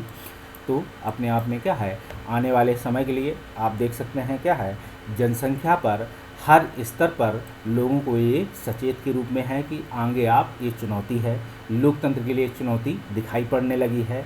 तो उन्होंने सबसे निचले स्तर पे कह दिया कि हम पंचायत पे जो लोग चुनाव लड़ना चाहते हैं, जिनके 2 बच्चे हैं, वो चुनाव लड़ेंगे। ठीक है, अब अगर ऐसी व्यवस्था संवैधानिक व्यवस्था है ये, तो अगर कोई व्यक्ति कोई संविधान के तहत अगर यहाँ जाए, अपनी बात कह सकता है कि हम तो पंचायत है जो संविधान का हिस्सा है, और संविधान में सभी लोग समान हैं, और जब सभी लोग समान हैं तो ये व्यवस्था सिर्फ पंचायत के लिए क्यों है, हर स्तर पर क्यों नहीं है, क्योंकि ये संवैधानिक प्रक्रिया का हिस्सा है। क्योंकि हम संविधान के तहत, अगर आपको जो कानून बना रहे हैं वो भी तो संविधान का हिस्सा है, और हम भी संविधान के हिस्सा हैं, और हमारा संविधान, हमारे लिए जो संविधान बनाया गया है, जिन्होंने ये संविधान बनाया है या जिन्होंने लागू किया है, उनके लिए ये संविधान क्यों नहीं है। तो ऐसी बात हो सकती है आगे चल के कोई आगे आए और इस पर बात करे, तो ये भी एक मुद्दा है। इसके चलते अनेक गरीब लोग आप देखेंगे, महिलाएं लोकतांत्रिक अवसर से वंचित हो गई। ठीक है, क्योंकि उनके क्या थे, अच्छा काम करना चाहती थी, लेकिन गरीब लोग हैं, या आप देखेंगे उनके पास 2 बच्चे हैं, से ज़्यादा बच्चे हैं, तो वो लोग आगे चुनाव नहीं लड़ सकते, लोगों के लिए काम नहीं कर सकते। ऐसी व्यवस्था है। लेकिन इस व्यवस्था में भी आपको बच सकते हैं कि आप देखेंगे कानून आपने आज बनाया है, बच्चे आपके 10 साल के हो गए हैं या 1 साल का हो गया है, तो वो कानून आपके लिए लागू नहीं होना चाहिए। क्योंकि कोई भी कानून आपको आर्टिकल दिया है, आप जाएंगे मूल अधिकारों के तहत अपने अधिकार ले लीजिए। आप कितने सचेत हैं, वो भी एक सचेत का हिस्सा है, ये भी देखना है। इसी सब लोकतंत्र की चुनौती है। कानून तो बना दिया, अब कानून में जो गरीब लोग हैं, महिलाएं हैं, वो कितना इस लोकतंत्र से परिचित हैं, कितना इन कानूनों से परिचित हैं। कानून बनाने वाले ने कभी ये सोचा है, ये भी लोकतंत्र की चुनौती है। जो गरीब है, जो अशिक्षित हैं, जो महिलाएं शिक्षित भी हैं, उनके पास इस कानून से रिलेटेड कितनी जानकारी है, वो इस कानून के बारे में क्या जानती है। जैसे पंचायत चुनाव लड़ने वाले में रोक लगा दी, अब रोक लगाने, जिस दिन से रोक लगाई गई होगी, ठीक है, जिस दिन ये कानून बना होगा, जिस दिन इस पर गवर्नर ने सिग्नेचर किए होंगे किसी राज्य के, तो वो कानून उसी दिन से लागू है। उससे अब अगर कोई महिला को ये पता होता कि ये कानून आ गया, तो वो शायद 2 बच्चों से ज़्यादा बच्चे नहीं जनती, तो या वो परिवार नहीं करता ऐसा कि हमको राजनीतिक में जाना है। तो ये भी एक लोकतंत्र के लिए क्या है, सचेतक के रूप में चुनौती है कि हर स्तर पर लोगों को जानकारी कैसे दी जाए कि ये कानून बन गया है।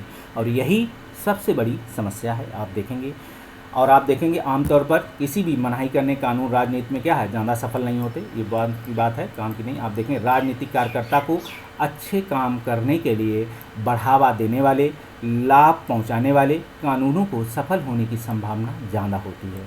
तो आप देखेंगे इस लाइन में राजनीतिक कार्यकर्ता को अच्छे काम करने के लिए बढ़ावा देने वाले या लाभ पहुंचाने वाले कानूनों को सफल होने की संभावना ज़्यादा होती है। तो आप देखेंगे अगर यही काम जो कानून बने हैं, जो विपक्ष की पार्टियां हैं, जो हायरार्की सिस्टम में आप देखेंगे जो राजनीतिक दलों के क्या हैं लोग हैं, एक तो जो सरकार में बैठे हैं उनके स्तर के लोग जो पार्टी कार्यकर्ता के लिए काम कर रहे हैं, वो अगर इन सभी कार्यों को अच्छी तरीके से करें कि कोई कानून बना, जैसे वो वोट मांगने के लिए घर घर जाते हैं, अगर वही राजनीतिक दलों के लोग क्या करें, इन कानूनों के लिए जगह जगह मंच देने लगें, जगह जगह बात करने लगें, इन्हीं कामों को अकाउंटेबिलिटी के तहत पंचायत के हर स्तर के मुखिया को जोड़ते हुए, पंचायत सदस्यों को जोड़ते हुए सभी के साथ हर स्तर पर कानूनों को घर घर पहुंचाने का काम करने लगें। मीडिया, मल्टीमीडिया, सोशल मीडिया ये काम करती है। यही काम अगर राजनीतिक दल भी करने शुरू कर दें, या राजनीतिक दल की जो कैडर व्यवस्था होती है, जो हायरार्की सिस्टम होता है, वो भी इन पे काम करे, तो ये कानून लोकतंत्र की चुनौती में सकारात्मक रूप से सामने आपको दिखाई देने लगेंगे। सबसे बढ़िया कानून वे हैं, कहा जा रहा है, जो लोकतांत्रिक सुधार करने की ताकत देते हैं। ठीक है, कहा गया है अगर कोई कानून सुधार नहीं कर सकता है तो वो कानून अच्छा नहीं है। ठीक है, तो कानून के क्वेश्चन के रूप में बात करें, क्या आप इस मत से सहमत हैं कि किसी भी लोकतांत्रिक व्यवस्था को आदर्श से व्यवहारिक रूप में जाने के लिए, ठीक है, आदर्श से व्यवहारिक रूप में जाने में क्या क्या समस्याएं आती हैं, या लोकतंत्र की क्या क्या वास्तविक चुनौतियां हैं, क्या क्या तर्क आपके समझ में दिए जा सकते हैं, आप लिख डालिए उनको। सूचना का अधिकार कानून, आप देख सकते हैं आ गया पॉइंट आपके लिए। सूचना का अधिकार कानून लोगों को जानकार बनाने, लोकतंत्र के रखवाले के तौर पर सक्रिय रखने का अच्छा उदाहरण है। सभी काम आपको लगता है कि ये हमारा अधिकार है, कुछ काम आपको लगेगा लोकतांत्रिक अधिकार है, कहीं आपको लगेगा ये सूचना का अधिकार है, हमें अपना कानून दीजिए। आपको कितना पता है कि आपके लिए कोई काम आपके स्तर पंचायत स्तर पे पहुंचा है, आप पंचायत के कानून के तहत आप अपने मुखिया से क्या है, सूचना के अधिकार के तहत आपने क्या क्या काम किए हैं आप मांग सकते हैं। आप हर स्तर पर सरकार जो काम कर रही है, सिर्फ ऐसे जो देश की सुरक्षा से जुड़े हुए हैं उनको आप सूचना के अधिकार के तहत नहीं मांग सकते हैं। बाकी ऐसा कोई काम नहीं है किसी संस्था, किसी विभाग से जो देने में असमर्थ है, आप सीधे लिख सकते हैं। आपको पिछले इससे पहले की एक वीडियो में बताया था कि एक काम करने वाला व्यक्ति पढ़ा लिखा था, जाता था जन कल्याण विभाग, उससे चक्कर लगवा रहे थे, उसने धीरे से एक लेटर लिखा सूचना विभाग को। सूचना विभाग ने स्वयं उस कल्याण विभाग, जो सामाजिक कल्याण विभाग था, उसको आप देखेंगे एक लेटर लिखा कि आप इस पर सूचना दे दीजिए, क्या क्या काम किया आपने, क्या क्या किया है। और वो घर तक पहुँचे और उनका भी काम किया, और उनको लगा कि आप अपना लेटर वापस ले लीजिए, क्योंकि आगे की जो कहानी थी, इससे आगे के आपके एक कार्य से अन्य लोगों को भी न्याय मिलने की संभावना होती है। जब भी आप इस सूचना के अधिकार के साथ कोई कानून या काम मांगते हैं अपना अधिकार, तो आपके साथ अन्य लोगों के भी क्या है, सामाजिक न्याय मांगने की प्रक्रिया में एक कानून की कड़ी के रूप में जुड़ जाता है, क्योंकि सूचना विभाग के तहत उन्हें अन्य कार्यों का भी ब्यौरा देना पड़ता है। अगर कोई ऐसा ब्यौरा होता है तो वहाँ करप्शन की सूचना, करप्शन दिखाने वाले की जानकारी उस पर क्या होता है, जांच बैठ जाती है। तो आप देख सकते हैं इस संदर्भ में कि सूचना का अधिकार लोगों को जानकार बनाने और लोकतंत्र के रखवाले के तौर पर सक्रिय करने का एक अच्छा उदाहरण है। और आज के समय में क्या है, ये काफ़ी अच्छा है। आप देख सकते हैं ऐसा कानून भ्रष्टाचार पर अंकुश लगाता है, भ्रष्टाचार पर रोक लगाता है, कठोर दंड जो है आयत करने की, मजबूत करने की मदद करता है।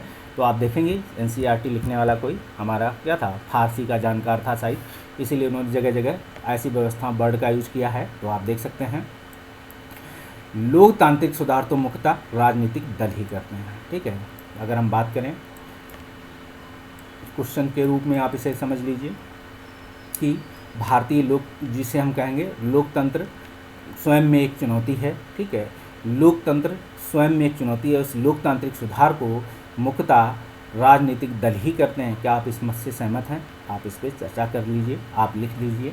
तो लोकतांत्रिक सुधार तो मुख्यतः राजनीतिक दल ही करते हैं, इसलिए राजनीतिक सुधार को का जो मुख्यतः लोकतांत्रिक कामकाज को ज़्यादा मजबूत बनाने पर क्या होना चाहिए, देना चाहिए। जैसा कि आपने राजनीतिक दलों वाले अध्याय में पढ़ा। तो आपने इस टॉपिक या इस पूरी किताब क्लास 9th और 10th में लोकतंत्र ही पढ़ा, हर स्तर के बारे में पढ़ा, हर देश के बारे में नियर अबाउट पढ़ा, लोग देशों की व्यवस्था के बारे में पढ़ा, लोकतांत्रिक व्यवस्था कैसी होती हैं वो भी पढ़ा।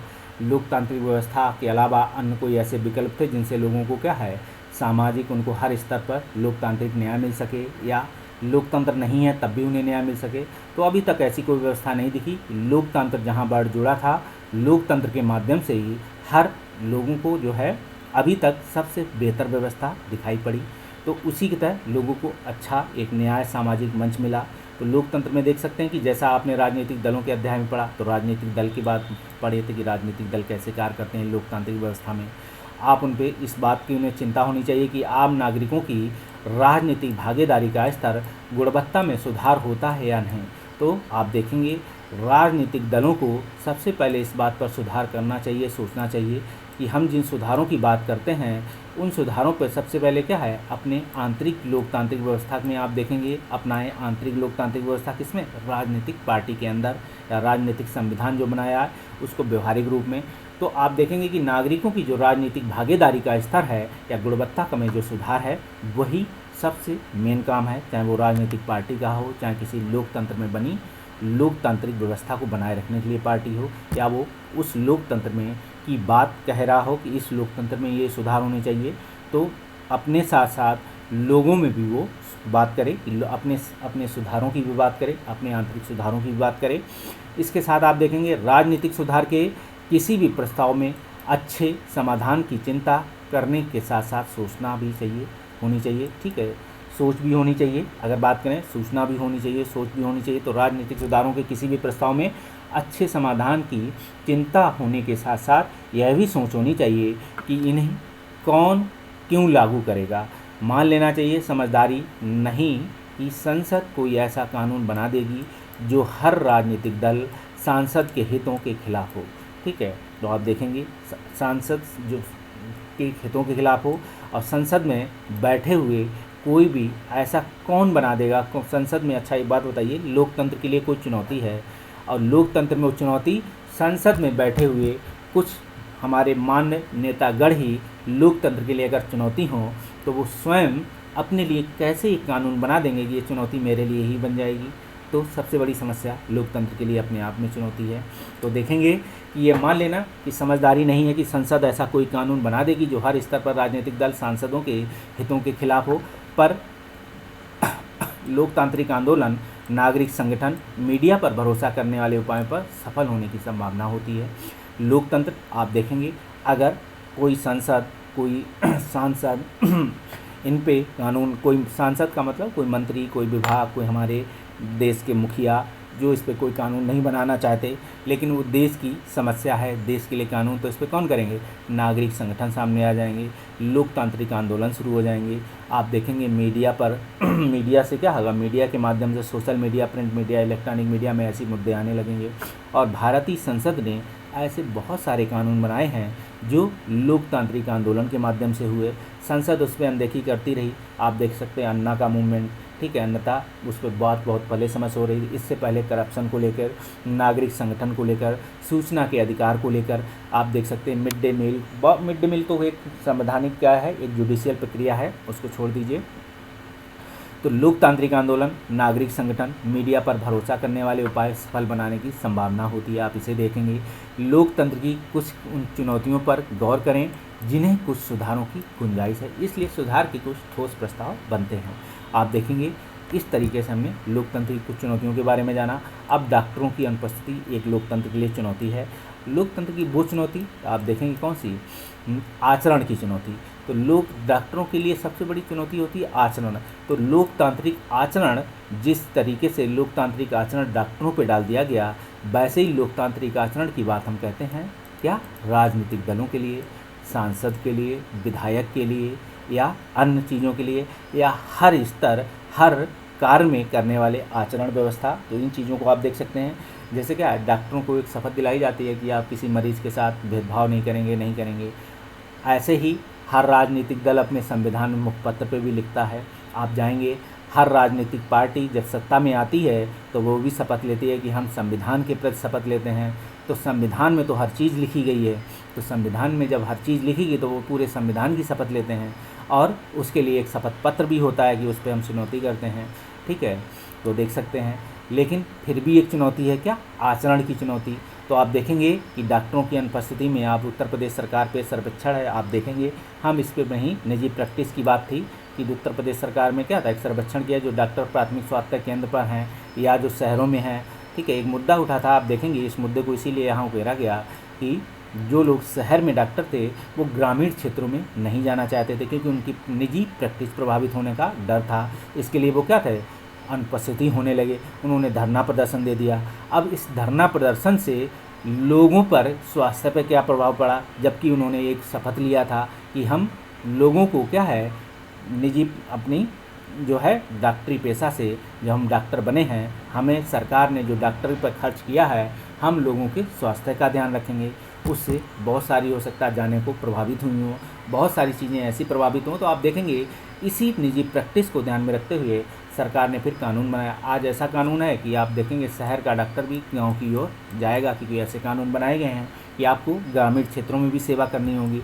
अगर कानून अभी तक नहीं बना है तो सरकार को कानून बनाना चाहिए कि भाई हर 3 साल 2 साल के बाद आपको ग्रामीण एरिया में जाना होगा, इतने साल तक रहना होगा, और ग्रामीण एरिया का डॉक्टर शहरी एरिया में आएगा, क्योंकि डॉक्टरी सेवा उसने भी वहीं से पढ़ी है, उसने भी वहीं से पढ़ी है, तो सभी के लिए समान होनी चाहिए।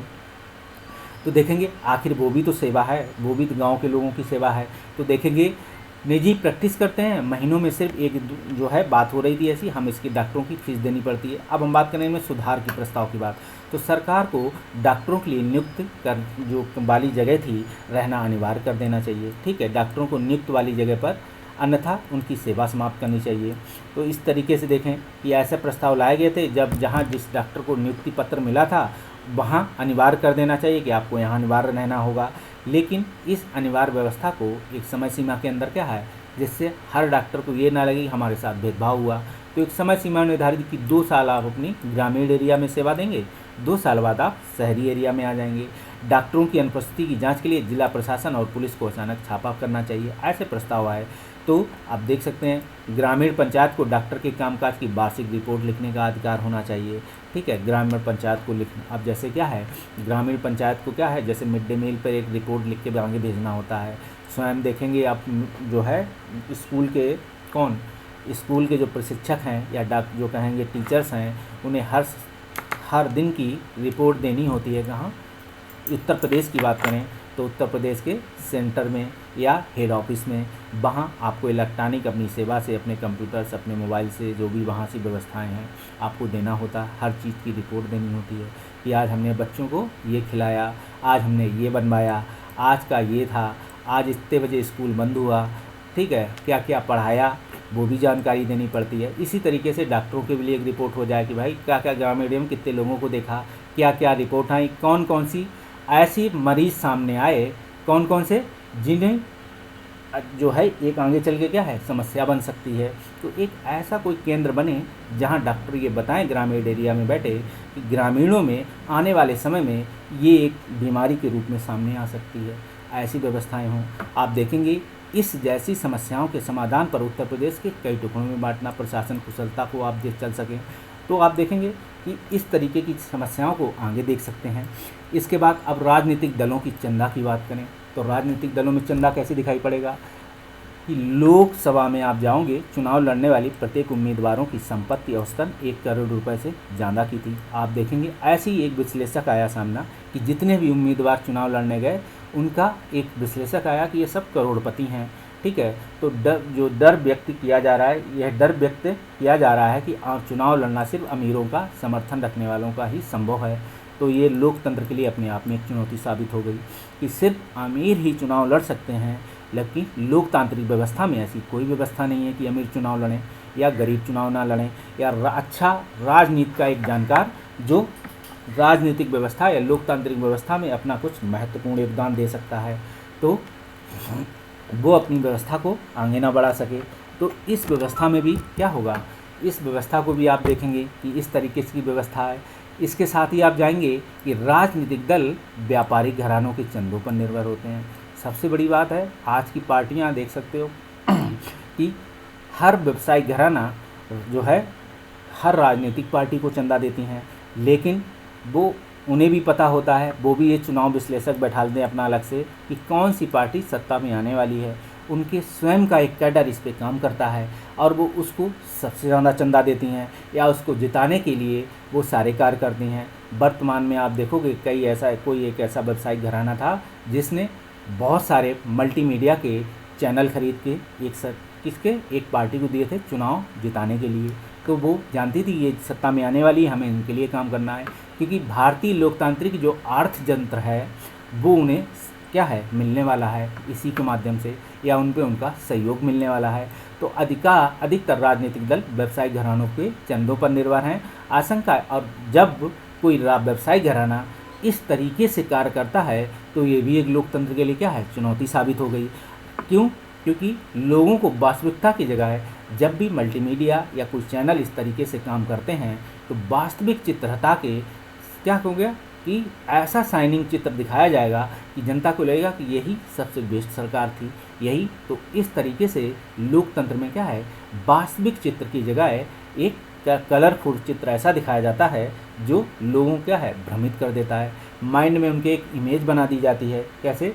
जैसे हम बात करें कि एक ऐड आता है, आपको जगह जगह पिक्चर देख रहे होगे, कोई मूवी देख रहे हो, कोई कार्य कर रहे होगे या पढ़ने लिखने का काम यूट्यूब पे करते हैं, तो आपको बार बार एक ऐसा इमेज आती है कि आपके दिमाग में जाने लगेगा कि ये चीज़ है। वो आपके दिमाग में जो चित्र है वो आपके दिमाग में इमेज बनाने का काम ऐसा करेगा साइकोलॉजी रूप से, आपको लगेगा कि यही बेस्ट है, ये हम खाएंगे तो हम शक्तिमान बन जाएंगे, या हम ये खाएंगे तो बहुत अच्छे हो जाएंगे। तो आप देखोगे बच्चों को कैसे अट्रैक्ट करना है, बड़ों को कैसे अट्रैक्ट करना है, कैसे इस व्यवस्था को वो भी क्या है व्यवसायिक घराने का कार्य करती हैं, इस पर भी कार्य करती हैं। इसी तरीके से वो जो राजनीतिक घराना या व्यवसायिक घराना आप बात करें अपनी चुनावी लोकतंत्र में अपने आप को ऐसा प्रेजेंटेशन देते हैं कि लोगों को लगेगा कि हम सबसे बेहतर हैं, लेकिन उन्हें ये लोकतंत्र में अधिकार मिला हुआ है। अब लोकतंत्र में ये अधिकार उन्हें तो मिला है, आपको भी मिला है।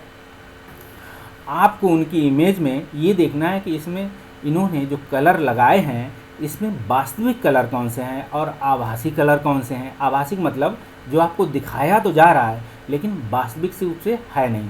आपको जो छाया दिखाई तो जा रही है लेकिन ये छाया हमको मिली नहीं, तो इस छाया को भी आपको देखना है आभासी रूप में।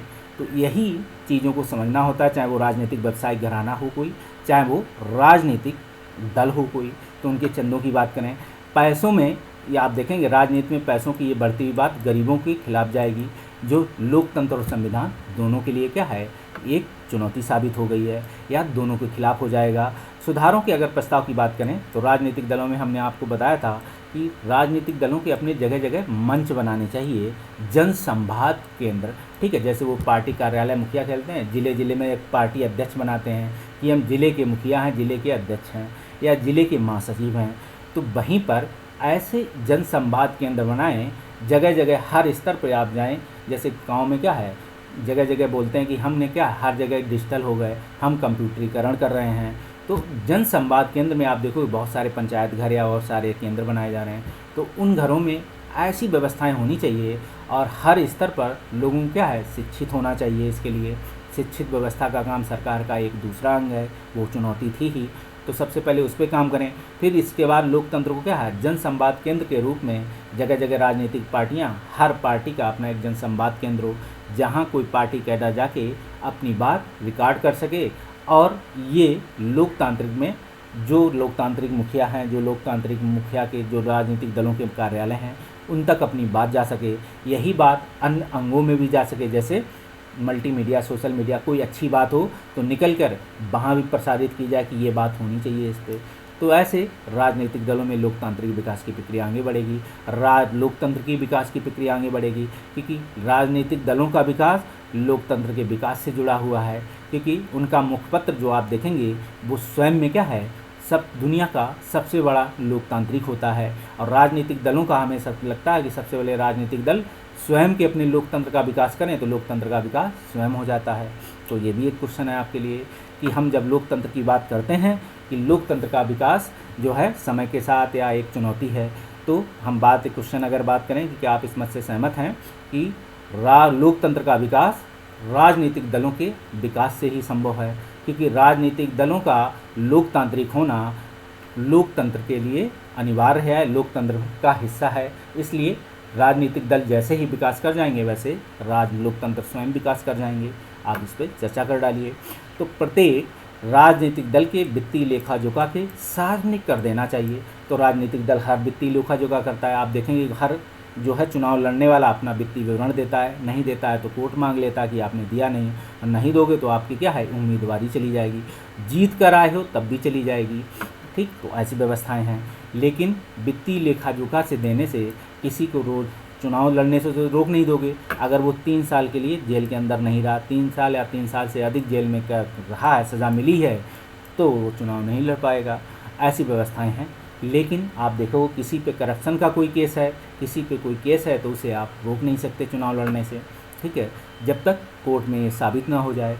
तो ऐसी व्यवस्थाएं हैं। तो इन्हीं व्यवस्थाओं को क्या है, ऑडिट सार्वजनिक करना चाहिए। इन्हीं सब लोकतांत्रिक प्रक्रिया में और लोकतंत्र को बढ़ावा देना चाहिए कि खासकर जो लोकतंत्र के संरक्षक हैं, लोकतंत्र के मुखिया हैं, जो लोकतंत्र को बचाने की बात करते हैं, तो उनके लिए ऐसी एक व्यवस्था बनानी चाहिए।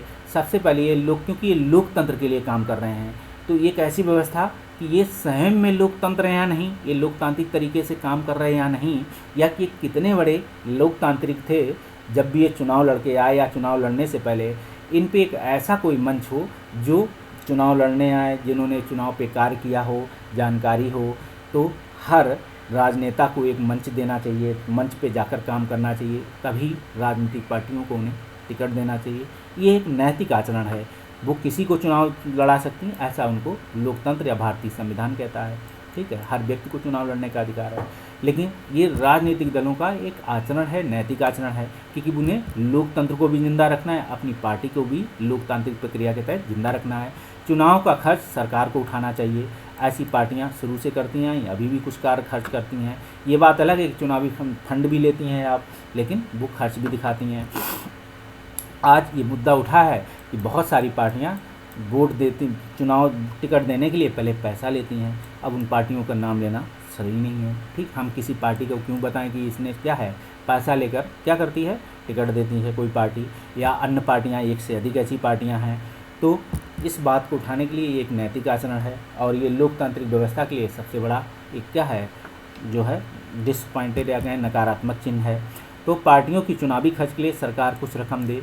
ठीक है, नागरिकों को दलों और राजनीतिक कार्यकर्ताओं को चंदा देने के लिए हतोत्साहित किया जाना चाहिए।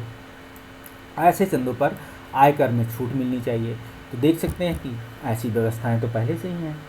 ठीक है, आजकल सरकार, लोग क्या करते हैं, फंड लेते हैं, फिर कोई भी पैसा अगर टिकट के रूप में वो ले लेते हैं तो पार्टी फंड में ले लेते हैं, और पार्टी फंड से दिखाते हैं कि हम इनको चुनाव लड़ा रहे हैं।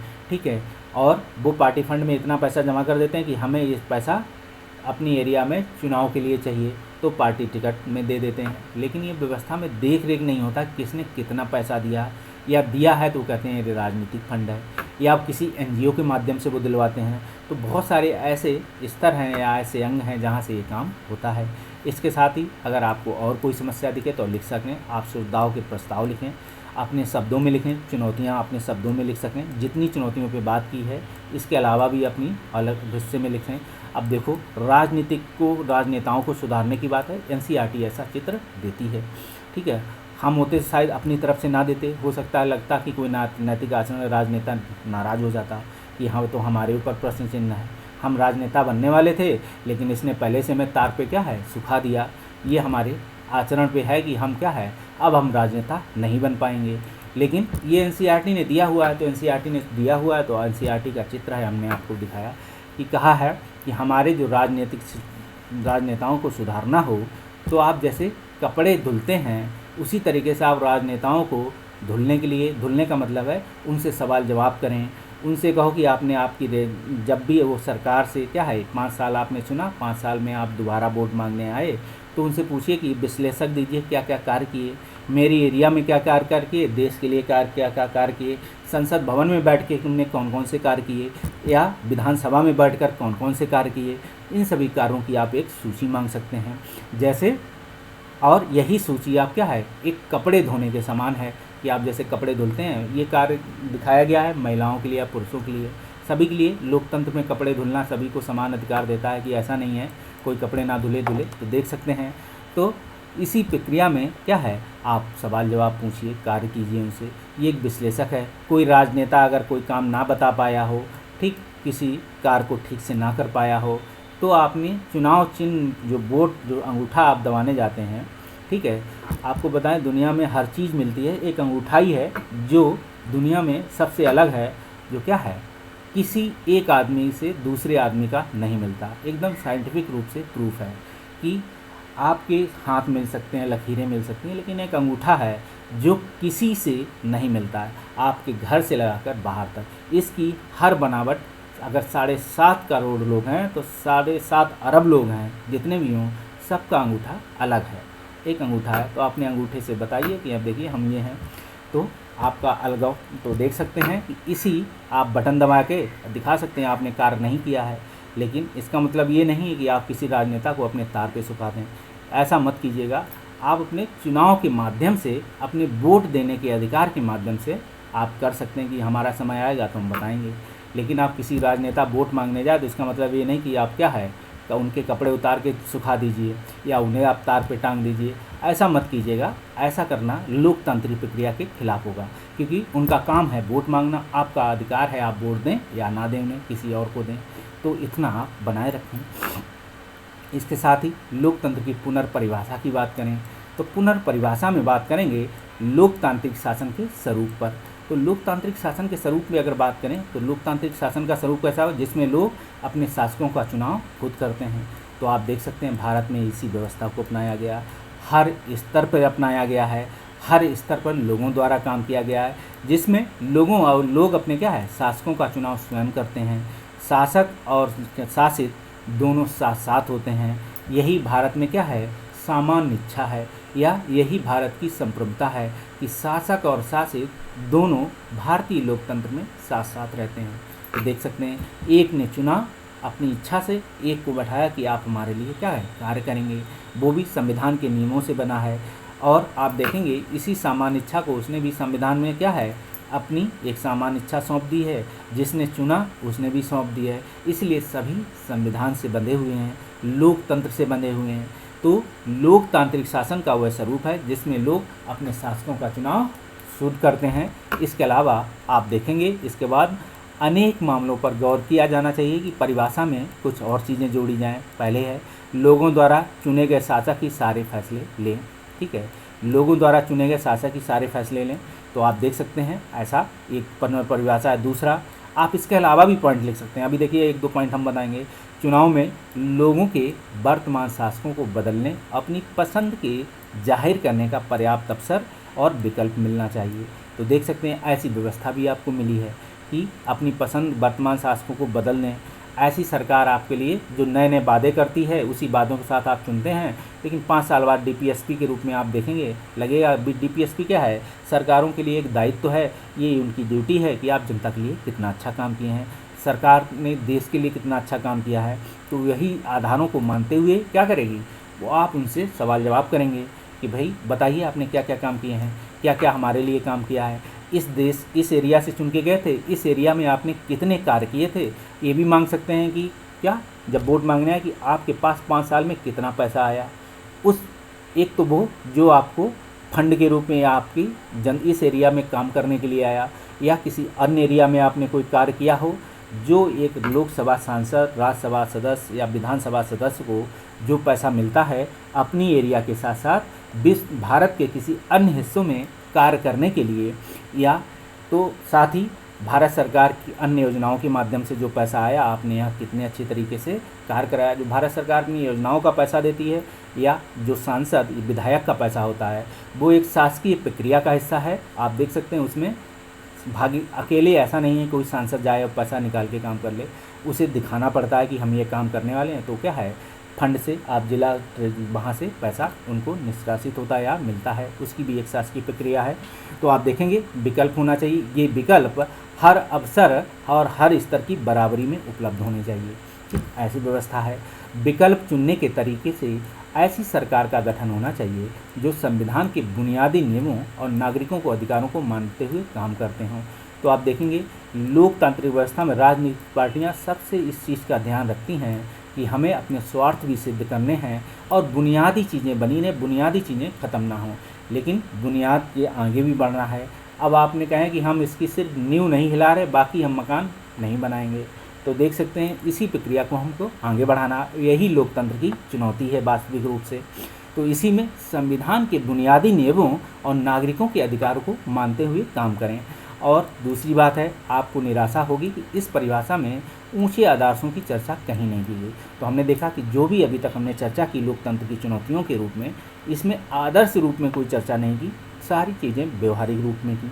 और हम देखेंगे क्या है जिनको हम लोकतंत्र के साथ साथ जोड़कर देखते हैं, लोकतंत्र के कुछ आदर्श और क्या होगा, कुछ चर्चा जरूरी की गई थी। व्यवहारिक हिसाब में हमने लोकतंत्र की न्यूनतम और स्पष्ट परिभाषा शुरू की थी।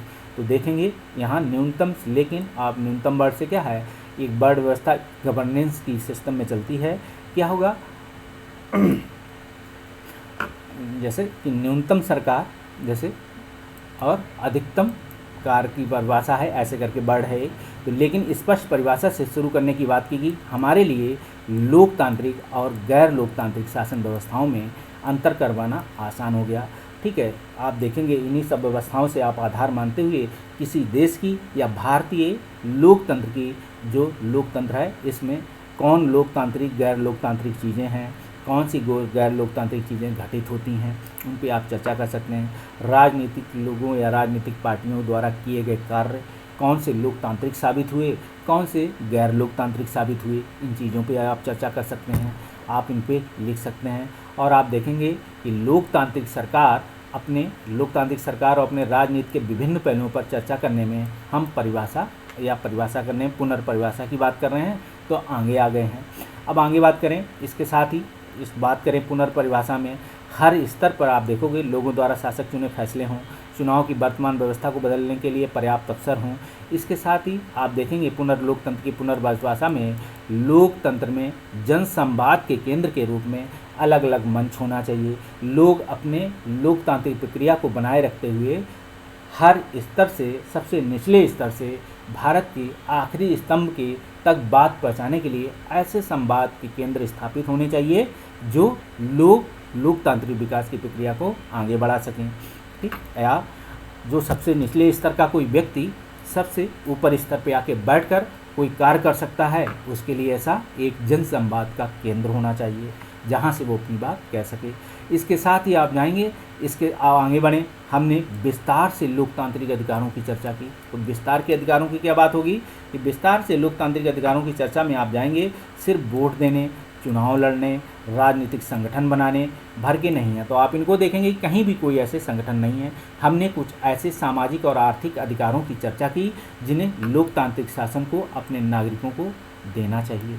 तो आप देखेंगे जो भी हम चर्चा कर रहे हैं, हमने कुछ ऐसे सामाजिक और आर्थिक अधिकारों की चर्चा की जिन्हें हमने लोकतांत्रिक शासन को क्या किया, अपनाने में नागरिकों को देना चाहिए। क्योंकि लोकतंत्र क्या है, लोगों द्वारा शासन है, लोगों द्वारा बनाया हुआ, शासित और शासक एक साथ रहते हैं।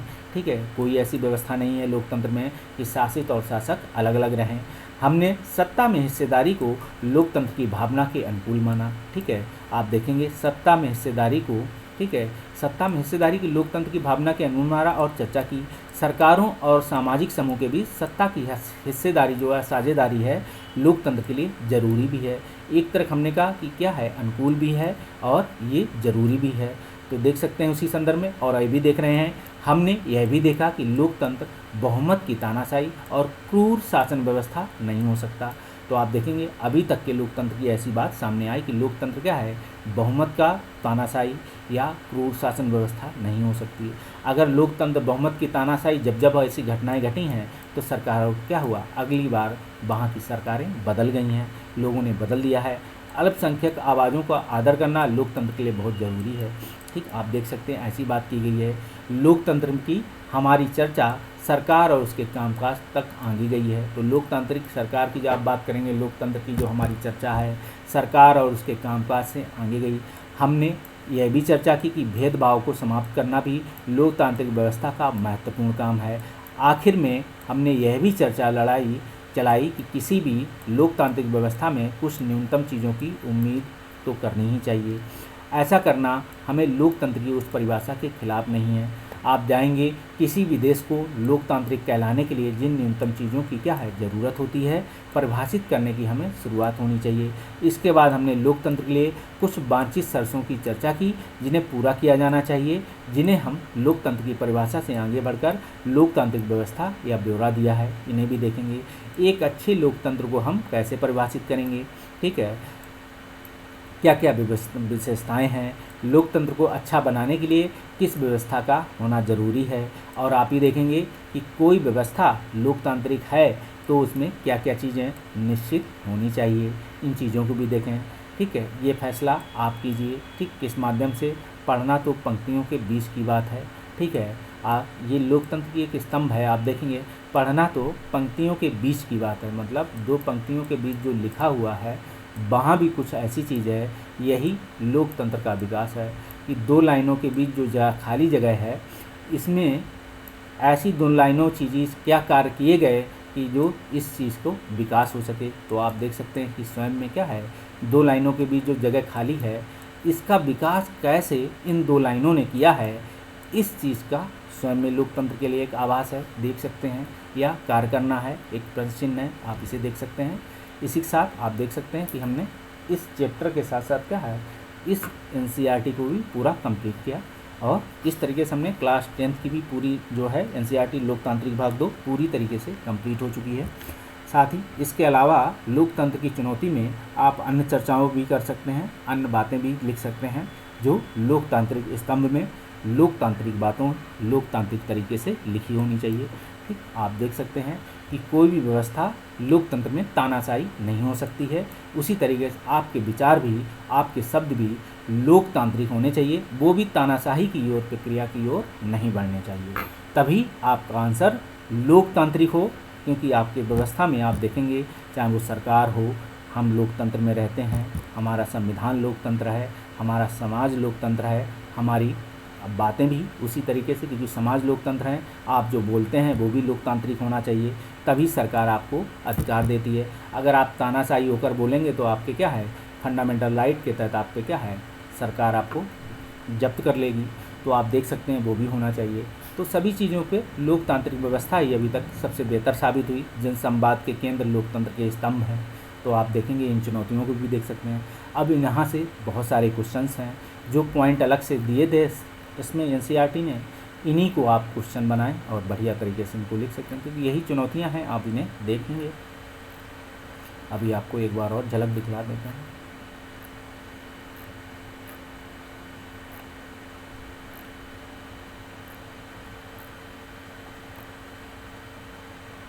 जितने भी हम ये चुनौतियां हैं, ये सभी क्वेश्चंस के रूप में लिख डालिए, पॉइंट फॉर्म में लिख डालिए। आप इनको भी लिख लीजिए, जो अलग से आपको लगे वो लिख लीजिए, जो एनसीईआरटी दे रही जो लिखें, मैंने जो बताया वो लिख लीजिए। इसी आधारों को मानते हुए आपके आंसर में यही सारे पॉइंट को आप जगह नोट कर लें, और जहाँ कोई आपको लोकतांत्रिक व्यवस्था के साथ चुनौती, चाहे फर्स्ट पेपर हो, चाहे सेकेंड पेपर हो, थर्ड पेपर हो, फोर्थ पेपर हो, फर्स्ट पेपर में भी आप जाओगे तो आपको कहीं लिखने की व्यवस्था है, ठीक है, कई ऐसी जगह हैं, तो इसमें से कुछ पॉइंट आप इसमें से समसामयिक के आधार पर जोड़ सकते हैं। ऐसा नहीं है कि आप हर चीज़ जोड़ देंगे। जैसे क्या है, सामाजिक सोसाइटी है, तो सोसाइटी लोकतांत्रिक व्यवस्था की बात करती है, तो ये सारे काम सोसाइटी से जुड़े हुए हैं। काम काज हो, अधिकार हो, बनावट हो, चुनाव हो, ये सोसाइटियाँ ही निर्धारित। अब सोसाइटी के अन्य काम थोड़े अलग हो जाते हैं, इसलिए वो क्या है, समाज हो जाता है या सोशियोलॉजी कन्वर्ट हो जाती है। तो आप इन्हीं चीज़ों को आधार मानते हुए लिख डालिए और उनको वहाँ लगा डालिए, तो फर्स्ट पेपर में भी लिखने को मिल जाएगा। अब बात करेंगे फोर्थ पेपर में। फोर्थ पेपर में तो ये पॉइंट आप सारे लिख डालेंगे, तो वही व्यवस्था कोई बड़ी चीज़ नहीं है। इन्हीं सब पॉइंटों के आधार पर क्या है, फोर्थ पेपर एक अपने आप में क्या है, संभावना, क्या किया क्या नहीं होना चाहिए, ठीक है, इथिकल आचरण, सामाजिक आधार, कामकाज, चुनाव, तो बहुत सारे ऐसे पॉइंट हैं। उनको कानूनी रूप लिखते हुए, कानूनी अधिकार देते हुए आप अपने आंसर को फुलफिल कर दीजिए। और यही चुनौती थी, यही अधिकार बने, कानून बने, और इसी पे क्या है, सामाजिक जो शासन में नैतिकता, इस तरीके से हम अच्छी बना सकते हैं। तो इस तरीके से काम करते हुए आगे बढ़ सकते हैं। तो मिलते हैं अगले वीडियो में, अगली बुक क्लास 11th की और अगले उसके पहले चैप्टर के साथ और उस पर इंट्रोडक्शन देते हुए आगे बढ़ेंगे। तब तक के लिए बाय बाय।